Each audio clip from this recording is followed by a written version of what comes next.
Welcome to the deep dive. This past Saturday was quite something in the combat sports world, wasn't it? Yeah, it really was. A bit of a clash almost. Exactly. Two big events going head to head. So our mission today is basically to unpack the reactions, the kind of surprising reactions, and what might be going on underneath. Sounds good. So you had UFC 317 in Vegas, Talpiria versus Oliveira, big title fight. Right, the lightweight championship. But then over in Anaheim, you had Jake Paul boxing Julio Cesar Chavez Jr., a pretty high-profile boxing match. Definitely got attention. And the really weird part, Dana White, he basically claimed he didn't care, didn't even know about the Paul fight. Yeah, that was something. How does Dana White, of our people, seem so, unaware? Right. He told MMA Fighting, quote, "I didn't even fucking know that," when asked about Paul's fight, like word for word. Seriously. Yep. And then about Holly Holm being on that same card, his response was apparently, "Oh, no shit." Wow. You almost don't know if that's genuine or just peak Dana White dismissal. It's hard to tell sometimes, isn't it? He's perfected that dismissive shrug, maybe. That kind of bluntness is so his brand, but what's really behind it? Because, okay, he did sort of admit, maybe grudgingly, that he found it interesting.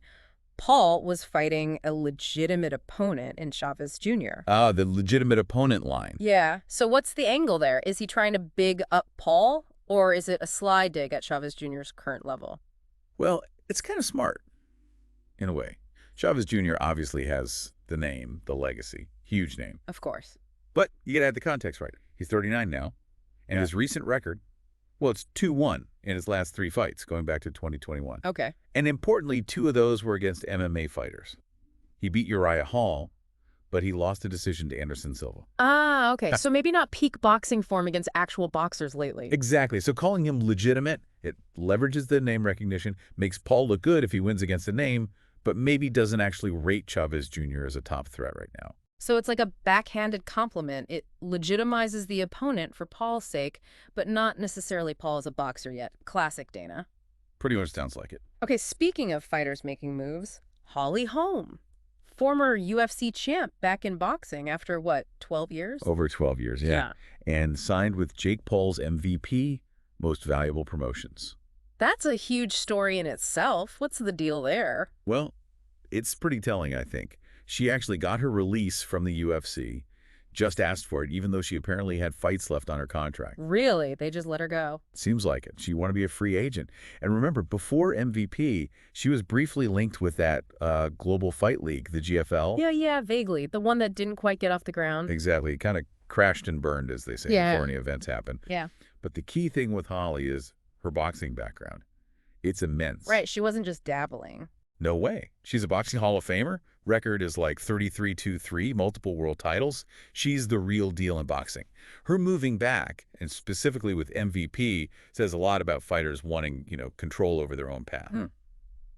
So when you put it all together, White's comments, Paul fighting Chavez Jr., Holm going back to boxing with Paul's company, this Saturday wasn't just about who won the fights. It feels more like a strategic game playing out, power dynamics. Absolutely. I think that's the perfect way to put it. You've got the established giant, the UFC, and then these newer players like MVP and fighters themselves making choices that maybe 5-10 years ago seemed impossible. Yeah. It really throws the spotlight on fighter agency, doesn't it? It's not just about the paycheck anymore. Maybe it's about controlling your career, your brand outside of one promotion's walls. And that competition, it probably benefits the fighters in the long run. More options. You'd have to think so. More leverage, different platforms. It shows the traditional path isn't the only path now. And that's a pretty big shift for combat sports overall. So yeah, definitely more going on than just a couple of fight cards on a Saturday night. A real collision of the old guard and new ambitions, with some very surprising comments thrown in. Which kind of leads us to the final thought for you listening. In this era where combat sports is getting more complex, more unconventional, what does Dana White's very public unconcern, his claimed ignorance, actually tell us about the future? About how promotions compete and about the power individual fighters like Paul and Holm now have to forge their own way?